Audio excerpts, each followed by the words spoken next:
হে আমার রব, আপনি আমায় যতটুকু ভালোবাসেন আমি হয়তো কখনোই আপনাকে ততটা ভালোবাসতে পারবো না।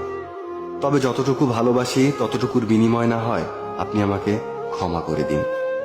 আমি তো অতি সাধারণ আপনার ভালোবাসার কাছে, আপনার ক্ষমার কাছে, আপনার দয়ার কাছে।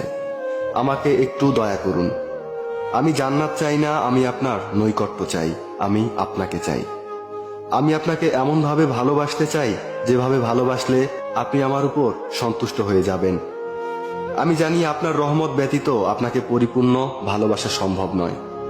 তাই আমার উপর বর্ষণ করুন আপনার রহমতের বারিধারা। আপনিই তো জানেন আমার সবকিছু, আমার সকল গোপন পাপ, পৃথিবীর কেউ না জানা আমার সকল অন্যায়, আমার নিজের নফসের উপর আমার জুলুম, এ সব কিছুই তো আপনার জানা। আমার এমন কোনো গোপনীয়তা নেই যেটা আপনি জানেন না। তাই তো আমি একমাত্র আপনারই প্রার্থনা করি, সেজদায় নত হয়ে একমাত্র আপনারই অনুগত্য প্রকাশ করি, দুহাত তুলে একমাত্র আপনার দরবারেই ক্ষমা প্রার্থনা করি। আপনি আমার আত্মাকে পরিশুদ্ধ করে দিন, পূর্ণ করে দিন আমার সকল নেক ইচ্ছেগুলোকে। আমি তো গুনাহগার, আপনার অসীম ভালোবাসার চাদরে আমাকে জড়িয়ে নিন।